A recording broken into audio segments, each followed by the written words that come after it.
Buenos días y bienvenidos en Mujeres con Energía en Luxonomist. Hoy estoy con Yaiza Canosa Ferrio, una empresaria, emprendedora, muy joven, que ya puede contar con una experiencia muy interesante, por lo tanto yo creo que la entrevista será muy útil e inspiradora. Buenos días, ¿cómo estás? Buenos días, Yaiza, ¿qué tal? Qué Muy placer. bien. Igualmente. Tú has nacido en La Coruña, tienes 25 años. Correcto. Tu familia es una familia de muchos hermanos. Pues mira, nosotros somos en total 6 hermanos, 5 chicas y un chico. Sí, ¿verdad? Total. Y yo soy la más pequeña, además con bastante diferencia. Soy el penalti que nadie se esperaba en el último minuto. Entonces, mira, con el hermano que menos me llevo son 9 años y con la que más me llevo son 18. Entonces, realmente mis hermanos son como mis padres. Yo no he tenido ni padre ni madre como figura, pero he tenido hermanos que han hecho su labor mejor incluso que como si lo estuviese. Todos los hermanos somos muy diferentes, pero somos una familia muy unida y la verdad es que sí que han sido, para mí yo no podría ser lo que soy sin ellos y han sido muy inspiradores en todo, en la forma de ver el mundo, en cómo me han educado, en la libertad con la que me han educado y en cómo me han dejado hacer cosas que a lo mejor en otro tipo de familia serían imposibles, ¿no? Porque sí es cierto que como empecé muy joven, empecé a los 16 años, tuve mi primera idea y demás. Al final eso cuando tú llegas a un núcleo tienen que entenderlo, ¿no? Y tienen que entender tu personalidad. A los 19 me fui a Barcelona, he sido siempre muy independiente, entonces creo que gracias a ellos pues he podido tener muchas herramientas que han sido claves en mi forma de ver. ¿Tú por qué has decidido de hacer ADE? Bueno, yo siempre tenía claro que a mí lo que me gustaba es construir cosas y proyectos y eso no sabía en qué se traducía en la parte formativa, ¿no? En la parte educacional. Y al final pues era de dirección, administración de empresas. Era como una base, ¿no? Claro, era lo que más se parecía y lo que más, bueno, pues luego hice un MBA porque bueno, yo sabía que también a mi familia le hacía ilusión que completase y acabase los estudios y todo esto, ¿no? Entonces, pues lo hice y ya, además lo hice en un momento en el que ya tenía un proyecto en marcha, es decir que bueno, fue un complemento yo creo que bueno y que nunca viene mal, ¿no? Jóvenes como tú, de tu edad, a la época, 16 años, o sea, son muy pocos los que empiezan a emprender, ¿no? ¿Cómo ha nacido la idea de decir, oye, monto una empresa? Es una gran pregunta porque no te sabría responder. O sea, creo que ser emprendedor, igual que ser médico o ser panadero o ser lo que sea, es algo vocacional. Y es como un virus, además, la que lo tienes dentro y no hay más, ¿no? ¿Has encontrado ayudas en esta iniciativa o sí. al inicio, sobre todo cuando tenía 16 años? Sí, hay gente que creyó en mí y hay gente que lo que yo le contaba se lo creía, ¿no? Que es como pues cuando viene una niña de 16 años y luego de 18, de 19, de 20, incluso ahora de 25, y te cuenta una cosa y tú dices, pues desde clientes hasta socios estratégicos, hasta, o sea, a todos los niveles, ¿no? Entonces he tenido gente que me ha enseñado un montón de cosas, gente que ha confiado en mí, gente que ha creído que lo que yo decía iba a ser, ¿no? Y han sido fundamentales, empezando por mi familia y acabando por eso, por clientes, por socios, por todo, ¿no? Claro. Sin ellos sería imposible. ¿Cuánto ¿no? es importante creérselo? Fundamental. Lo que marca la diferencia entre alguien que lo intenta y alguien que lo consigue es la persistencia. Pasar los momentos sí. Es seguir y cuando dices, esto, seguir, ¿no? Y si no te lo crees, si realmente no ves que eso es factible, que es de verdad, que está ahí, en los momentos en los que las cosas se complican, que siempre hay momentos complicados y siempre hay momentos en los que dices tú, voy a tirar la toalla, se acabó, ya no puedo más. En esos momentos la tiras, si no tienes una creencia real. Pero, ¿cuánto tu capacidad de liderazgo ha influido, aparte del creérselo, pero de arrastrar gente que ha venido a trabajar contigo, no sé si inversores también? Sí, muchas, ¿no? Pero yo creo que el liderazgo tiene que ver con la capacidad que tengas para enganchar, ¿no? Y para que la gente se crea lo que tú crees, ¿no? Yo de las cosas que más orgullosa me siento es de tener a gente trabajando conmigo que muchas veces se cree las cosas más, o sea, cuando yo expongo algo nuevo, una nueva línea, un nuevo proyecto, ¿sabes?, dentro de la compañía, a veces yo me quedo sorprendida de cómo la gente sale de las reuniones y cómo la gente se lo cree más que yo incluso, o sea, que es como, pues sí, ya hice, pues vamos a por ello. Entonces yo creo que eso es algo que es parte también de tener a las personas adecuadas y de estar en el entorno adecuado y de haber construido un entorno sano, un entorno fértil, ¿no? Tú has fundado 2 empresas, una que es una consultora y también una empresa de coworking que se llama Glue, ¿no? Exacto. Y luego Goi, que es transporte de productos de gran tamaño, ¿no? Me parece, ¿no? Glue empieza como una consultora en tecnología, marketing y comercialización. Empezamos a tener... ¿Esto a cuánto? ¿De 19 años más o menos? Cuando me vine a Madrid tenía 21, sí, iba a cumplir 21. De repente hay muchas empresas a nuestro alrededor que quieren, pues empezamos a ver que empiezan a trabajar cerca de nosotros y de repente vemos que hay un modelo muy interesante que es el de coworking. Entonces empezamos a montar espacios de coworking con una filosofía muy clara que es que la gente comparte y la gente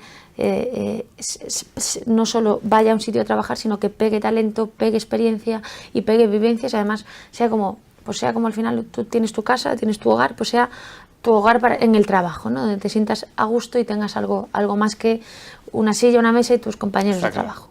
Y luego está Goi, que Goi es el siguiente proyecto, que lo que hace es el primer operador especializado en productos voluminosos, una mesa, un sofá, una nevera, ¿no? Cosas grandes, especializado en transporte, montaje e instalación. Somos una empresa muy tecnológica y con una base de tecnología impresionante, ¿no? ¿Cómo ve el papel de la mujer y cómo ve el entorno para una mujer, una joven mujer de 25 años, que además ha sabido montar un par de empresas y que actualmente siguen adelante y además, yo sé, con la idea de hacerlas siempre más grandes, ¿no?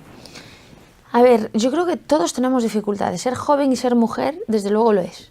Y más en un sector tan tradicional y tan rudo un poco como el logístico, ¿no? Que donde además es que no es lo normal, ¿no? Pero también creo que todos tenemos dificultades. Creo que el que tiene 60 años ahora se encuentra en un mundo en el que sus oportunidades laborales son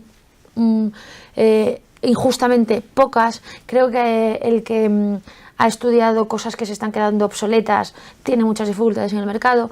Creo que al final no nos define tanto las dificultades o las injusticias que pasan a nuestro alrededor, que si se ve mal que seamos jóvenes y sea mujer, desde luego es una injusticia y desde luego tenemos que luchar contra eso, pero creo que no nos deberíamos centrar tanto en el problema, sino exacto, ¿no? En cómo hacer que eso no sea una barrera y en cómo estamos nosotros aportando algo disruptivo a eso o luchando para que eso no lo sea, ¿no? Pero tú piensas que hoy una joven de 25 años como tú tiene las mismas barreras de antes, menos barreras. Mucha menos. Creo que tenemos que ser absolutamente conscientes de que vivimos en el mejor momento de la historia para ser mujer. Hay que seguir luchando, hay que seguir mejorando y también hay que disfrutar de que estamos en un momento en el que hay más oportunidades y hay que coger esas oportunidades y luchar para que las que nazcan dentro de 100 años tengan todavía más. Claro. Pero ser conscientes de dónde estamos y de qué hacer con ello, ¿no? Claro, al final. Claro. Bueno, hablando de... Tú no estás casada. No. Ni tengo previsión, así que... No tienes previsión. Pero, no. Bueno, pero uno de los temas de los cuales se habla muchas veces, hablando de mujeres y tal, es cómo concilian la familia con el trabajo, los hijos y tal, ¿no? ¿Cómo te ves tú en aquel momento? O sea, ¿podrías aguantar o quieres aguantar un poco todo? A ver, tengo claro que cuando decida ser madre, seré madre. No seré primero ejecutiva y después madre, ¿no? Seré... o sea, yo lo que tengo claro es que si tengo un hijo es para saber quién es mi hijo, ¿no? Ahora viajo mucho, seguramente mi vida a día de hoy no sería compatible con el tipo de madre que quiero ser. Pero eso entiendo que es una elección y es una elección absolutamente legítima, pero no le pasa a las mujeres y le pasa a los hombres. No va de género, va de perspectiva de cuál es el rol que quieres jugar. Y también de la combinación de los dos. Efectivamente. ¿Y cuál es el rol que quieres jugar? Porque a lo mejor mi pareja de repente pues decide que quiere dedicarse al 100% a la educación y entonces mi rol tiene que ser mucho menos en el día a día. Entonces yo, por ejemplo, pues creo que querré ser madre, o a lo mejor no, o no lo sé, no es algo que a mí me atormente. Yo tengo muchas amigas que tienen pues 36, 37, 38, 39, 40 años y no son madres, y es un tema que a ellas a día de hoy es un problema para ellas, ¿no? Cómo enfrentarse a eso. Y yo creo que al final esta es la presión cultural todavía, ¿no? Pues conciliar, hay que dar posibilidades a nivel empresa, a nivel... ¿Pero tú piensas que a este punto de la historia, dónde estamos? Creo que queda muchísimo camino. O sea, hasta hace muy poco los padres tenían muchísimo menos derechos en términos de días, por ejemplo, ¿no? que la madre. Y esto es una cosa que se ha conseguido hace nada, que yo no puedo entender. ¿Por qué? ¿No? Pues no tiene ningún sentido para mí de base. Hablamos de la igualdad, pues para mí eso también es igualdad, claro. ¿no? Y esto lo hablo en todos los ámbitos. Cuando a una mujer con 35 años sin hijos, en una empresa, en una entrevista, se la ve como un peligro, ¿no? Porque, oye, dentro de poco vas a tener esto es un inactivo, ¿no? Empresarialmente. A mí me parece vergonzoso. Creo que hay muchísimo camino que hacer. ¿Cómo le aconsejarías tú cómo tener éxito, cómo cambiar actitudes, ser más proactiva? ¿Qué tendrían que hacer la nueva generación, sobre todo las mujeres jóvenes? Lo primero, que hay muy pocos referentes. Cuando hablamos de mujeres siempre... históricamente, o mujeres que han triunfado, hablamos de mujeres como Marie Curie, como Coco Chanel. No son mujeres, eso son superheroínas, no son mujeres sí, reales. Sobre todo por la época en la cual claro, lo han conseguido. Exacto, y cómo lo han conseguido, cómo lo han luchado.